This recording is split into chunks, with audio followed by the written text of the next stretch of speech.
नमस्कार दोस्तों, मेरा नाम है सोनू। तो आज का हमारा जो टॉपिक है इसमें हम इंटरनेट से रिलेटेड कुछ इंपॉर्टेंट क्वेश्चंस करने वाले हैं। तो चलिए शुरू करते हैं इस वीडियो को बिना ज़्यादा समय लिए।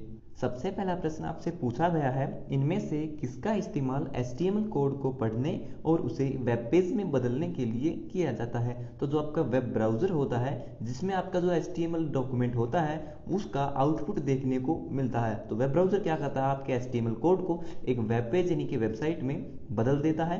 तो इस प्रश्न का जो सही उत्तर है वो है ऑप्शन बी।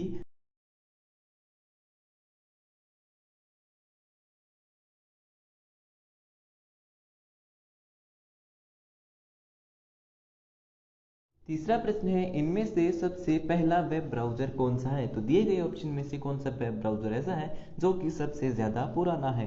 तो ऑप्शन है मोज़ेक या फिर नेक्सस। तो इसका सही उत्तर है ऑप्शन बी। जो आपका नेक्सस वेब ब्राउज़र है वह सबसे पुराना माना जाता है, जो कि केवल टेक्स्ट पर आधारित है। इसमें कोई भी इंफॉर्मेशन आप सर्च करते हो तो केवल आपको टेक्स्ट ही दिखाई देते हैं। इसके अलावा जो आपका मोज़ेक वेब ब्राउज़र है, बहुत सारी बुक्स में आपको जो पहला वेब ब्राउज़र है वह मोज़ेक भी देखने को मिल सकता है, क्योंकि यह जो वेब ब्राउज़र है ये है ग्राफिकल इंटरफेस पर आधारित है।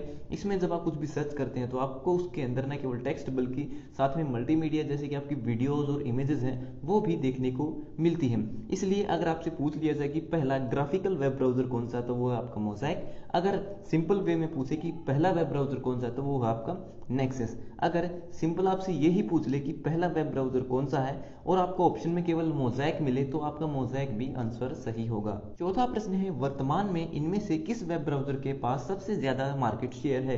यानी कि आज के समय में सबसे ज़्यादा इस्तेमाल किए जाने वाला वेब ब्राउज़र कौन सा है। तो सबसे ज़्यादा इस्तेमाल किए जाना जो वेब ब्राउज़र है वो है आपका गूगल क्रोम। मोबाइल हो, लैपटॉप हो या फिर आपका कंप्यूटर हो, कहीं पर भी आप देख लीजिए, अगर आप जो है सबसे ज़्यादा इंटरनेट चलाते हैं तो आप जो है गूगल क्रोम का ही इस्तेमाल करते होंगे। पांचवा प्रश्न है, जिस वेबसाइट का इस्तेमाल कुछ भी सामान या फिर सेवा को खरीदने या बेचने के लिए किया जाता है तो उसे क्या कहते हैं। तो वह वेबसाइट किस प्रकार की होती है, जो किसी प्रकार का प्रोडक्ट सेल करती है या फिर कोई सर्विस प्रोवाइड करती है। तो इसका जो सही उत्तर है वो है ऑप्शन सी। वह वेबसाइट एक ई कॉमर्स वेबसाइट है। जैसे कि जो आपकी अमेजोन कंपनी है वो क्या, वो एक तरह की ई कॉमर्स कंपनी या फिर एक ई कॉमर्स वेबसाइट। अगर आप किसी कॉम्पिटिटिव एग्जाम की तैयारी कर रहे हैं और आपको अभी तक जो है कंप्यूटर की बेस्ट हिंदी एमसीक्यू ई बुक नहीं मिली है, तो आज की इस वीडियो में हम आपके लिए लेके आए हैं एक ऐसी ई बुक जिसको पढ़ने के बाद आप अपने एग्जाम में आने वाले कंप्यूटर के सभी हिंदी क्वेश्चन को आसानी से सोल्व कर पाओगे। ये ई बुक कवर करती है SSC, railway, bank, DRDO, triple C, ITI copper training officer, data entry operator और अन्य सभी जनरल कॉम्पिटिटिव एग्जाम्स को जहां पर भी कंप्यूटर के हिंदी क्वेश्चन पूछे जाते हैं। इसमें आपको मिलते हैं 2000 प्लस क्वेश्चन जो कि पुराने कॉम्पिटिटिव एग्जाम्स के क्वेश्चन पेपर से लिए गए हैं। इसमें सभी प्रश्नों को टॉपिक वाइज दिया गया है। पूरे इंटरनेट पर किसी भी बुक में आपको एक साथ इतने सारे टॉपिक देखने को नहीं मिलेंगे। इस ई बुक से आप कम समय में अच्छी तैयारी भी कर सकते हो। तो देर किस बात की है, अभी जाइए इस वीडियो के डिस्क्रिप्शन में और पाइए इस ई बुक को बहुत ही अफोर्डेबल प्राइस में। छठा प्रश्न है, इनमें से जावास्क्रिप्ट के बारे में कौन सी बात सत्य है। तो जो आपकी जावास्क्रिप्ट है वो एक ऑब्जेक्ट ओरिएंटेड प्रोग्रामिंग लैंग्वेज है जिसके माध्यम से किसी भी वेबसाइट के अंदर इंटरएक्टिविटी पैदा की जाती है। तो जो आपकी जावास्क्रिप्ट है वह क्या है, वह है क्लाइंट साइड स्क्रिप्टिंग लैंग्वेज है। क्योंकि जो जावास्क्रिप्ट है और जो HTML है ये दोनों आपकी क्लाइंट साइड है। क्योंकि जब भी आप किसी वेबसाइट पर जाते हैं तो आपने देखा होगा कि जब आप उस वेबसाइट को अपने मोबाइल में देखते हैं तो अलग व्यू दिखाई देता है, अपने कंप्यूटर में देखते हैं तो अलग व्यू दिखाई देता है। तो ये जो व्यू चेंज होता है, बार बार बदलता है, ये क्लाइंट के डिवाइस के अनुसार बदलता रहता है। क्योंकि जो वेबसाइट जब हम बनाते हैं तो उसके अंदर इंटरएक्टिविटी यानी कि क्लाइंट के अनुसार बदलने की जो क्षमता होती है वो होती है जावास्क्रिप्ट लैंग्वेज के अनुसार। जब भी हम किसी वेबसाइट के अंदर जावास्क्रिप्ट का इस्तेमाल करते हैं तो उसके माध्यम से हम किसी भी वेबसाइट को जो है एक तरह की मोबाइल फ्रेंडली बना सकते हैं। तो मोबाइल फ्रेंडली बनाने के लिए हम उसके अंदर जो है जावास्क्रिप्ट जो प्रोग्रामिंग लैंग्वेज है उसका इस्तेमाल करते हैं। तो यह क्या है, ये क्लाइंट साइड स्क्रिप्टिंग लैंग्वेज यानी कि जो आपका वेब ब्राउजर है वो वेब ब्राउजर क्लाइंट को किस तरह का व्यू दिखाएगा वेबसाइट का, वह जावास्क्रिप्ट पर डिपेंड करता है। इसके अलावा जो आपकी पीएचपी है, ठीक है, जो पीएचपी लैंग्वेज है वो भी वेबसाइट बनाने में यूज होती है। लेकिन पीएचपी क्या है, पीएचपी जो है सर्वर साइड स्क्रिप्टिंग लैंग्वेज है। पीएचपी में क्या होता है, सर्वर पर बदलाव होते हैं, लेकिन जो आपकी जावास्क्रिप्ट है उसमें क्लाइंट के अनुसार बदलाव होते हैं।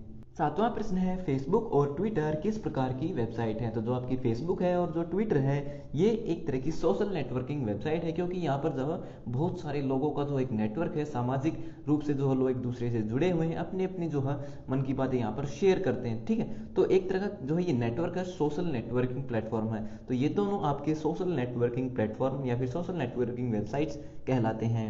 आठवां प्रश्न है किसी भी वेबसाइट का पहला पेज क्या कहलाता है। जब भी आप किसी वेबसाइट पर जाते हैं और तब उसका सबसे पहला जो आप पेज ओपन करते हैं तो उस पेज को हम होम पेज बोलते हैं। तो इस प्रश्न का जो सही उत्तर है वो है ऑप्शन ए। नौवां प्रश्न है एक वेबसाइट से दूसरी वेबसाइट पर जाना क्या कहलाता है। जब भी आप वेब ब्राउजर का इस्तेमाल करते हैं और इंटरनेट पर जो है अलग अलग वेबसाइट पर जाते हैं और सर्फ करते हैं तो उस प्रोसेस को हम क्या बोलते हैं। तो उसे बोलते हैं हम ब्राउजिंग। यानी कि आप एक वेबसाइट से सेटिस्फाई नहीं होते हैं तो आप दूसरी वेबसाइट पर जाते हैं, दूसरी से सेटिस्फाई नहीं होते तो तीसरी पर जाते हैं। तो इसी तरह से जो आप अलग अलग वेबसाइट पर जा सकते हैं। तो किसके माध्यम से जाते हैं, वेब ब्राउजर के माध्यम से जाते हैं। तो इसीलिए इस प्रोसेस को हम ब्राउजिंग भी बोलते हैं। तो इस प्रश्न का जो सही उत्तर है वो है ऑप्शन बी। 10वां प्रश्न है किसी भी वेबसाइट का पता क्या कहलाता है। तो जो किसी भी वेबसाइट का जो एड्रेस होता है, उसका जो पता होता है, उसे हम URL बोलते हैं। तो URL की फुल फॉर्म होती है यूनिफॉर्म रिसोर्स लोकेटर। और एक वेबसाइट के अंदर जितने सारे वेब पेज होते हैं उतने ही उसके जो है URL होते हैं, क्योंकि एक वेबसाइट जो है बहुत सारे वेब पेजेस से मिलकर बनती है। तो उसके अंदर URL भी बहुत सारे हो सकते हैं, लेकिन उसका जो डोमेन नेम होता है वो केवल एक ही होता है। 11वां प्रश्न है गूगल किसका एक एग्जाम्पल है। तो गूगल जो है वो क्या है। गूगल जो है एक तरह का सर्च इंजन है जिसके माध्यम से जो है हम इंटरनेट पर जो है कोई भी इंफॉर्मेशन सर्च कर सकते हैं। 12वां प्रश्न है किसी भी वेबसाइट को मोबाइल फ्रेंडली बनाने के लिए हमें क्या करना होगा। जब भी आप वेबसाइट बनाते हैं तो आपकी जो वेबसाइट है वो डिवाइस कंप्यूटर में भी दिखाई देगी, आपके मोबाइल में भी दिखाई देगी। तो अलग अलग तरीके से जो है उसके व्यू आपको वहां पर देखने को मिलेंगे, मोबाइल में अलग, कंप्यूटर में अलग। तो अगर आपकी जो वेबसाइट है वो मोबाइल फ्रेंडली होगी, क्योंकि दुनिया में ज्यादातर जो लोग हैं इंटरनेट मोबाइल से चलाते हैं, तो इंटरनेट पर मोबाइल से चलाने वाले लोगों का जो मार्केट है वो ज्यादा है। तो अगर आपकी जो वेबसाइट है वो मोबाइल फ्रेंडली होगी तो वो जो है काफ़ी अच्छी होगी, वो गूगल में जो है अच्छे रैंक कर पाएगी। तो उसे हमें क्या किस तरह से बनाना होगा, उसे हमें जो रिस्पॉन्सिव बनाना होगा। रिस्पॉन्सिव इसलिए ताकि वो अलग अलग डिवाइस के अनुसार अलग अलग तरीके से रिस्पॉन्स करे। टैबलेट में अलग रिस्पॉन्स करेगी, मोबाइल में अलग तरीके से रिस्पॉन्स करेगी और आपके डेस्कटॉप कंप्यूटर में अलग अलग तरीके से रिस्पॉन्स करे। तो जो हमारी वेबसाइट है उसे हमें रिस्पॉन्सिव बनाना पड़ता है। अगला प्रश्न है किसी भी वेबसाइट का जो नाम होता है वह क्या कहलाता है। जैसे आप किसी भी वेबसाइट का नाम ले सकते हैं, अमेजोन, फ्लिपकार्ट, OLX, तो ये सब क्या है, उन वेबसाइट के नाम है। लेकिन अगर हम बात करें प्रोग्रामिंग लैंग्वेज के अनुसार तो इन वेबसाइट्स को जो है ये जो नाम है ये उनके डोमेन नेम कहलाते हैं, ये उनके रजिस्टर्ड नाम है। ठीक है, उनके अलावा कोई और उसी नाम से जो है कोई दूसरी वेबसाइट नहीं बना सकता है, ये उनका जो डोमेन नेम है वो रजिस्टर्ड है। अगला प्रश्न है इंटरनेट का पिता किसे कहा जाता है। तो इस प्रश्न का जो सही उत्तर है वो है ऑप्शन सी। विंड सर्फ को इंटरनेट का पिता यानी कि फादर ऑफ इंटरनेट भी कहते हैं। इसके अलावा जो आपके चार्ल्स बेबेज हैं उन्हें फादर ऑफ कंप्यूटर कहा जाता है। अगला प्रश्न है इनमें से कौन सा सर्च इंजन माइक्रोसॉफ्ट कंपनी का है। तो जैसे आपका गूगल जो है वो एक सर्च इंजन है, ठीक इसी तरह माइक्रोसॉफ्ट कंपनी ने भी जो है अपना खुद का एक सर्च इंजन बनाया हुआ है। तो इनमें से कौन सा ऐसा सर्च इंजन है जो कि माइक्रोसॉफ्ट कंपनी का है। तो इस प्रश्न का जो सही उत्तर है वो है ऑप्शन ए। जो आपका बिंग जो सर्च इंजन है वो माइक्रोसॉफ्ट कंपनी के द्वारा बनाया गया है। तो ये हो गए हमारे आज के सभी प्रश्न कंप्लीट। सो वीडियो देखने के लिए धन्यवाद। अगर आपका कोई सवाल है तो आप कमेंट बॉक्स में लिख करके पूछ सकते हैं। तो मिलते हैं हमारी अगली वीडियो में, तब तक के लिए नमस्कार।